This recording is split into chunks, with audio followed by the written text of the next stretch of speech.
እያንዳንዱ የስኬት እርምጃችን ከምንወስናቸው ልዩ ውሳኔዎች ይጀምራል። ዲኤምሲ ላይ ኢንቨስት ሲያደርጉ የረጅም ጊዜ ሴትና ለልጅ ልጆ የነገ ቅርስ ይገነባሉ። በኮሪደር ልማት አሸብርቃ የመሃል ከተማ መዳረሻ በሆነችው ለቡ መብራት ኃይል በቪላ ቤት ስታንዳርድ እየገነባን ባለው ዘመናዊ ምቹና ሰላማዊ የመኖሪያ መንደር ውስጥ ቀድመው ለሚመጡ 20 ደንበኞች የ30% ቅናሽ ማድረጋችንን ስንገልጽ በደስታ ነው። ከስቱዲዮ እስከ ባለ 4 መኝታ ከ8% እስከ 10% ቅድመ ክፍያ ብቻ ማለትም ከ494,000 ብር ጀምሮ ከ60% የባንክ ብድር አገልግሎት ጋር በተለያዩ የፍሎርና የካሬ አማራጮች ያገኛሉ። በከተማው ተመራጭ ቦታ ላይ ምቹና ሰላማዊ ኑሮን ገንብተን ህልሞን ወደ ህይወት እናመጣለን። ለደንበኞች በወጣነው ቅናሽ እንዲስተናገዱ አሁኑኑ በ0950 34 55 56 ላይ ይደውሉ። ዲኤምሲ ሪል ስቴት፣ ደስታው እዚህ ይጀምራል። ጤና ይስጥልን አድማጮች፣ ይህ አዋዜ ልዩ ላልሰማችሁ ነው። ከመረጃዎቹ ጋር አብርሃም መኳንንት ነኝ። የኢራንን ከምድር በታች የተገነቡ የኒውክሌር ተቋማትን ለመምታት የሚችለው ብቸኛው የአሜሪካውን ቦምብ እስራኤል ልትጠቀሙ የምትችል ከሆነ ሁኔታዎች መልካቸውን ይቀይራሉ እየተባለ ነው። በሌላ በኩል ደግሞ ኢራን በደቡባዊ እስራኤል ቤርሻባ ከተማ በሚገኘው ሆስፒታል ባደረሰችው የሚሳኤል ጥቃት የተጎጂዎች ቁጥር ከፍ ማለቱ ተሰምቷል። በቁጥር 306 ብቻ የቀሩ ዋሊያ አይቤክስን የሚገድሉ አካላት በሃይማኖት አባቶች እንዲወገዙ ተደርጓል ተባለ። የኢትዮጵያ ቅርስ ጥበቃ ባለስልጣን የዓለም ሎሬት ሜትር አርቲስት አፈወርቅ ተክሌን የስነ ጥበብ ስራዎች ባልተገባ ሁኔታ ይዟቸዋል ተብሏል። ባለስልጣን መስሪያ ቤቱ በበኩሉ ቅርሶችን የሚያናፍስ ራሱን የቻለ ለቅርስ ጥበቃ ባለሙያ ቀጥሬያለሁ ብሏል። የውጭ ባለሀብቶች ችርቻሮ ንግድ ላይ ለመሰማራት ሱፐርማርኬቶችን እንዲያቋቁሙ የሚያስገድደው ሁኔታ ተነሳ። ሁሉንም ጉዳዮች በዝርዝር እናስደምጣቸዋለን። አብራችሁን ቆዩ። በቁጥር 306 ብቻ የቀሩ ዋሊያ አይቤክስን የሚገድሉ አካላት በሃይማኖት አባቶች እንዲወገዙ ተደርጓል ተባለ። የመጥፋት አደጋ ያጋጠመው ብርቅዬ ዋሊያ አይቤክስ ቁጥሩ ወደ 306 መውረዱንና የህልውና አደጋውን ለመቀነስ ዋሊያ የሚገድሉ አካላት በሃይማኖት አባቶች እንዲወገዙ መደረጉን የኢትዮጵያ የዱር እንስሳት ጥበቃ ባለስልጣን አስታውቋል። የባለስልጣኑ ዋና ዳይሬክተር አቶ ኩምራ ዋቅጅራ ቀደም ባሉት ጊዜያት ዋሊያ እንደማይታደንና ስጋው እንዳይበላ በሃይማኖትም ተወግዞ የቆየ መሆኑን አንስተው ይህ ተግባር ከተወሰነ ዓመት ወዲህ የተሸረሸረ መጥቶ ድምፅ አልባ በሆነ መንገድ እየታደነ እንደሚገኝ ጠቁሟል። በዚህም ከቅርብ ጊዜ ወዲህ በሰሜን ተራሮች ብሔራዊ ፓርክ ብቻ የሚገኘው ዋሊያ አይቤክስ በከፍተኛ መጠን የመጥፋት አደጋ እንዳጋጠመውና በቁጥርም ወደ 306 መውረዱን ገልጸዋል። የዋሊያ አይቤክስ ቁጥር እንዲያገግም በጋራ መስራት እንደሚያስፈልግ የተናገሩት ዋና ዳይሬክተሩ በዚህም ብሔራዊ የጥበቃ ስትራቴጂ አዘጋጅቶ ሁሉም ባለድርሻ አካላት በተገኙበት ከአንድ ወር በፊት ወደ ስራ መገባቱን ይፋ አድርጓል። ዋሊያ አይቤክስ በኢትዮጵያ ውስጥ ብቻ የሚገኝ ብርቅዬ የዱር እንስሳት መሆኑ የተረጋገጠው በ1953 ሲሆን በዩኔስኮ የዓለም ቅርስነትም ተመዝግቧል። የኢትዮጵያ ቅርስ ጥበቃ ባለስልጣን የዓለም ሎሬት ሜትር አርቲስት አፈወርቅ ተክሌን የስነ ጥበብ ስራዎች ባልተገባ ሁኔታ ይዟቸዋል ተባለም። ባለስልጣን መስሪያ ቤቱ በበኩሉ የኪነ ጥበብ ስራዎችን የሚያናፍስ ራሱን የቻለ ለቅርስ ጥበቃ ባለሙያ ቀጥሬያለሁ ብለዋል።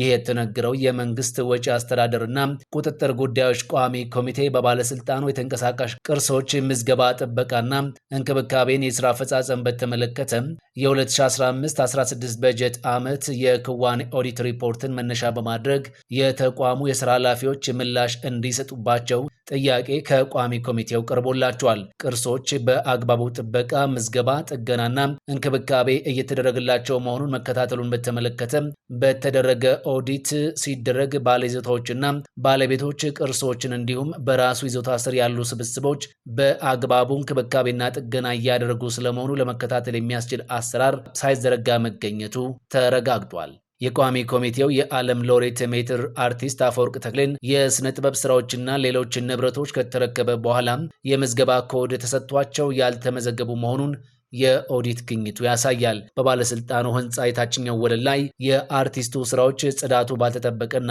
ከፍተኛ ሽታ ባለው ክፍል ውስጥ መቀመጣቸውን በኦዲት መረጋገጡን የተናገረው ቋሚ ኮሚቴው ለምን ይህ እንደሆነና አሁንስ ችግሩን ለመፍታት ምን እየተሰራ ነው ሲል ጠይቋል። ለጥያቄው ምላሽ የሰጡት የመስሪያ ቤቱ የስራ ኃላፊዎች በበኩላቸው የዓለም ሎሬት ሜትር አርቲስት አፈወርቅ የስነ ጥበብ ስራዎች ወደ ተሰጥቷቸው ያልተመዘገቡ መሆኑን አርቲስቱ ስራዎች ጽዳት መቀመጣቸውን በኦዲት መረጋገጡን ለምን ይህ እንደሆነና አሁንስ ችግሩን ለመፍታት ምን እየተሰራ ነው ሲል ጠይቋል። ለጥያቄው ምላሽ የሰጡት የቤቱ የስራ ኃላፊዎች በበኩላቸው የዓለም ሎሬት ሜትር አርቲስት አፈወርቅ የስነ ጥበብ ስራዎች ወደ ተሰጥቷቸው ያልተመዘገቡ መሆኑን የአርቲስቱ ስራዎች ጽዳት መቀመጣቸውን በኦዲት መረጋገጡን ምን እየተሰራ ነው ሲል ምላሽ የሰጡት የመስሪያ ቤቱ የስራ ኃላፊዎች በበኩላቸው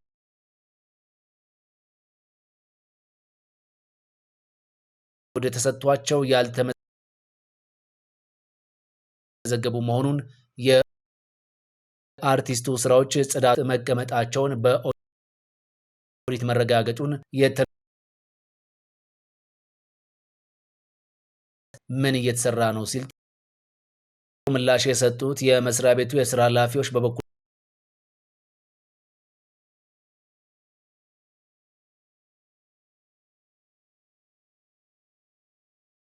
ዘገቡ መሆኑን የአርቲስቱ ስራዎች ጽዳት መቀመጣቸውን በኦዲት መረጋገጡን ምን እየተሰራ ነው ሲል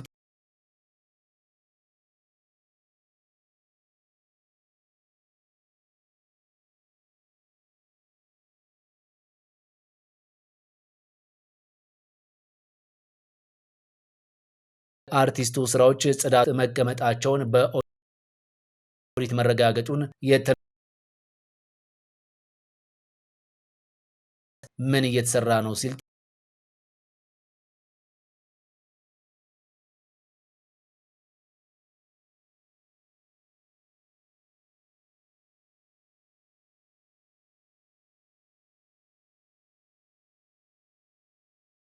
አርቲስቱ ስራዎች ጽዳት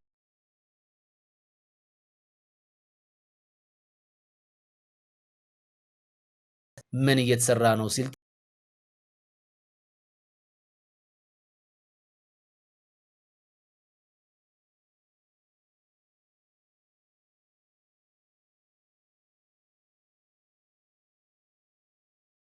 አርቲስቱ ስራዎች ጽዳት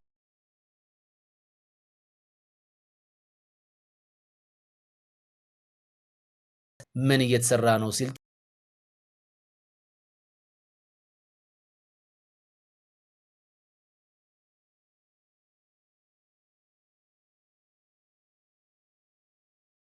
አርቲስቱ ስራዎች ጽዳት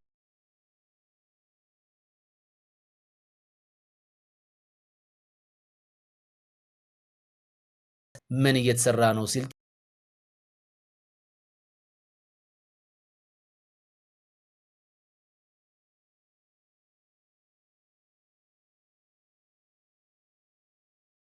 አርቲስቱ ስራዎች ጽዳት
ፈጣን ያልተሰሙ መረጃዎችንና ትኩስ የኪነ ጥበብ ዜናዎችን ለማግኘት የቁም ነገር ሚዲያ የዩቲዩብ ቻናልን በመቀላቀል ቤተሰብ ይሁኑ።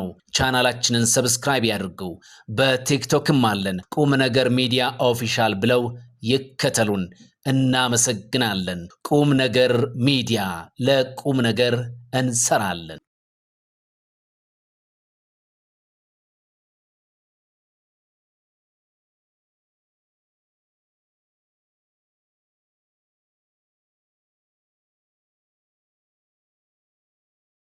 ፈጣን ያልተሰሙ መረጃዎችንና ትኩስ የኪነ ጥበብ ዜናዎችን ለማግኘት የቁም ነገር ሚዲያ የዩቲዩብ ቻናልን በመቀላቀል ቤተሰብ ይሁኑ። ቻናላችንን ሰብስክራይብ ያድርጉ። በቲክቶክም አለን። ቁም ነገር ሚዲያ ኦፊሻል ብለው ይከተሉን። እናመሰግናለን። ቁም ነገር ሚዲያ፣ ለቁም ነገር እንሰራለን።